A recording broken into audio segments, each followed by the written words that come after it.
La parole est maintenant à notre collègue Mathieu Darnaud pour 5 minutes pour le groupe Les Républicains.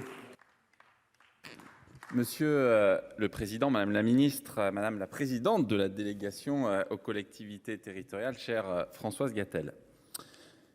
Il faut feindre que tout change pour que rien ne change. Madame la Ministre, je me permettrai de prendre cette célèbre réplique du Guépard, car elle me semble aujourd'hui de circonstance. En effet, j'ai le sentiment, depuis que nous débattons ici même de la constitution de l'ANCT, des maisons France Service, de la déconcentration de l'État, d'entendre à peu près toujours les mêmes intentions venant du gouvernement. Et pour couper court tout de suite à une réplique que vous pourriez m'opposer et me faire de ne pas être objectif, permettez-moi de prendre quelques exemples concrets. M'adossant à ce que vient de dire mon collègue Éric Kerrouche, les faits sont têtus. Vous parlez de la réussite des maisons France Service. Nous ne la contestons pas. Je m'empresse simplement de vous dire, Madame la Ministre, que les maisons de France Service sont là pour remplacer des services de l'État qui ont disparu avec le temps, notamment les trésoreries et beaucoup d'autres. Donc, ce n'est pas une offre nouvelle, c'est une offre différente qui remplace des services qui existaient auparavant. Vous parlez du réarmement de l'État territorial, Madame la Ministre.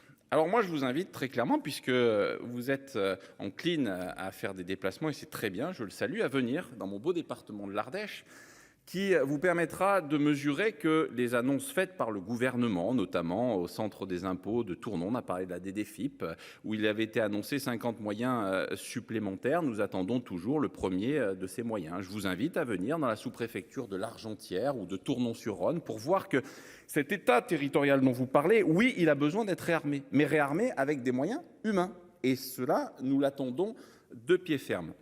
Vous évoquez aussi le fait de permettre aux ANCT de se rapprocher et de nourrir ce lien de proximité avec les élus. Là encore, nous l'attendons. Je rappelle qu'ici, nous avons toujours fait preuve du plus grand pragmatisme. Lorsqu'il s'est agi de débattre sur la NCT, nous appelions de nos voeux qu'un état de l'ingénierie réelle sur les territoires soit opéré.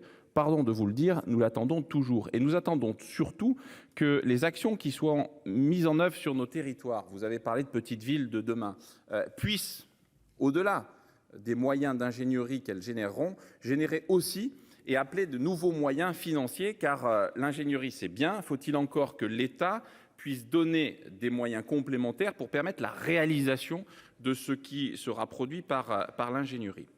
Enfin, et c'est peut-être là le nœud essentiel du problème, le nœud gordien, on ne peut pas parler d'État territorial si on ne donne pas aux préfets et aux préfets de département les moyens de coordonner l'action de l'État. Et alors, vous me permettrez, Madame la Ministre, très clairement d'opposer deux choses à ce que vous venez de dire. Tout d'abord, vous nous dites, et là je suis prêt puisque vous nous y invitez à venir débattre avec vous, approfondir le sujet, parler du pouvoir dérogatoire des préfets. Alors pardon, je le cherche. On a été avec Madame Gatel, rapporteure du texte, le pouvoir dérogatoire du préfet, Madame la Ministre, pour qu'il puisse voir le jour, faudrait-il encore avoir une réforme constitutionnelle, et notamment une réforme de l'article 72. Vous dites que finalement, le préfet a pu coordonner l'action de l'État pendant la crise. Ah ben moi, je prends à témoin les 35 000 maires de France qui ont dû lire avec attention les protocoles scolaires sanitaires pour ouvrir ou fermer les écoles. Et vous verrez combien les préfets ont eu comme difficulté à agir pour pouvoir justement interpeller et intervenir vis-à-vis des services de l'éducation nationale. Tout ça, c'est une réalité vécue, une réalité qui va parler aux maires. Alors, vous nous invitez à être pragmatiques, chiche, soyons pragmatiques. Et être pragmatique, c'est aussi demander au gouvernement de mettre en application ce qu'il nous promet. Or, ayant rappelé que nous avons été avec Françoise Gatel, rapporteur du texte 3DS, que n'avons-nous pas entendu de la part du gouvernement d'engagements pris pour permettre cette déconcentration, pour permettre ce réarmement et ce renforcement des pouvoirs de coordination des préfets. Les seuls sujets qui ont vu le jour ont été de donner une suite pratique et législative aux propositions que le Sénat a faites. L'Office français de la biodiversité, faire du préfet le délégué de l'Office français de la biodiversité, c'est ici que ça a été décidé. Vouloir mettre en place un pouvoir dérogatoire, nous l'attendions. Malheureusement, nous l'attendons encore. Donc ce sont des choses très claires, très pragmatiques. Nous sommes prêts à avancer, mais puisque aujourd'hui le débat nous invite à répondre pour savoir si l'État territorial est une réalité ou un mirage, moi je suis un défenseur de l'État territorial. Je pense que c'est effectivement une réalité, qu'en revanche vos engagements sont souvent des mirages. Je vous remercie. Merci, cher collègue. Madame la ministre. Oui, oui, mais si vous voulez peut-être répondre à Monsieur Darnaud, parce qu'il aura la possibilité de vous répondre pendant 1 minute et ensuite, s'il le souhaite. Alors, ensuite, merci vous Monsieur le Président. sur votre conclusion Je vais générale. prendre mes 2 petites minutes pour répondre au sénateur Darnaud, qui a changé de place.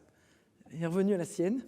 Il s'était rapproché. Mesdames et messieurs les sénateurs, donc, tout d'abord, je vais venir en Ardèche entre les mois de mars et avril, mais fin avril au plus tard, je serai venu chez vous. Première réponse positive. Réarmer nos territoires, j'ai simplement envie de dire poursuivre ce que nous faisons. Ne pointons pas nos différences. Je pense que les chiffres que je vous ai donnés sont très objectifs. Vous les jugez insuffisants. On va y travailler. On est tous convaincus que les services de l'État en région peuvent être renforcés pour travailler toujours et encore avec les élus locaux localement. Là où je veux juste souligner un point, mais je pense que vous l'avez en tête, mais quand vous dites l'ingénierie c'est bien, puisque j'ai un peu rappelé tout ce que nous faisons, l'argent qui a été injecté et qui continue d'être injecté avec les améliorations que l'on va apporter à l'ANCTE sur la recommandation du Sénat, et que je vous ai parlé du programme en ingénierie dans les petits villages, je pense que je vous ai rassuré sur le fait qu'en ingénierie on va poursuivre et s'améliorer. Par contre, vous dites le lien avec l'investissement. Bon, je veux bien que vous me parliez de 2024, il y aura le temps pour y travailler, mais 2023, DETR et DSIL, 2 milliards d'euros structurellement chaque année. La DETR a doublé ces 10 dernières années et le fonds vert, c'est juste 2 milliards de plus, ça double encore. Donc c'est 4 milliards d'euros qui vont être injectés. Certes, les 2 milliards de fonds verts avec une très forte composante écologique, transition écologique et transition énergétique, mais c'est quand même 4 milliards d'euros pour faire suite à quoi? Aux travaux d'ingénierie que les maires vont conduire avec le soutien de l'ANCT que nous finançons en très grande partie. Donc, pour conclure, juste et pour pas dépasser mes 2 minutes sur le pouvoir dérogatoire, j'entends que vous dites, parce qu'aujourd'hui j'ai demandé le chiffre, c'est 350 fois que les préfets ont fait appel à ce pouvoir dérogatoire qu'ils ont. Vous dites c'est insuffisant. Moi, je vous avoue que je suis incapable de vous dire s'il faudrait qu'ils dérogent plus, moins. Sur les sujets éducatifs, sur lesquels je suis totalement solidaire de ce que vous dites, il faut pouvoir adapter les politiques publiques que nous conduisons nationalement et que mon collègue Pape poursuit. D'ailleurs, je le rencontre demain matin. Mais ce pouvoir dérogatoire, il est là. On peut effectivement appeler de nouveau qu'il soit un tout petit peu amplifié. Madame la ministre. Monsieur Darnaud. Oui, merci Madame la Ministre. Je vous accueillerai avec plaisir dans le beau département de l'Ardèche et nous aurons l'occasion de poursuivre notamment sur la question de la DETR parce que trop souvent la DETR, et je ne doute pas qu'il en sera de même pour le fonds vert, viennent compenser ce que nous perdons notamment en matière d'accompagnement sur l'eau dans un département comme le mien avec le désengagement progressif des agences de l'eau. Je veux surtout concentrer mon propos sur la question des préfets et vous inviter, comme vous l'avez fait notamment à l'occasion de l'examen de la loi 3DS, à vous inspirer des travaux du Sénat et notamment à l'excellent rapport de nos collègues Kerrouche et Canayer. Je le dis parce qu'il correspond à une réalité, il est le reflet des attentes de l'État territorial sur les territoires, mais plus encore des élus locaux qui attendent beaucoup de vous, qui attendent surtout du concret. Je vous remercie.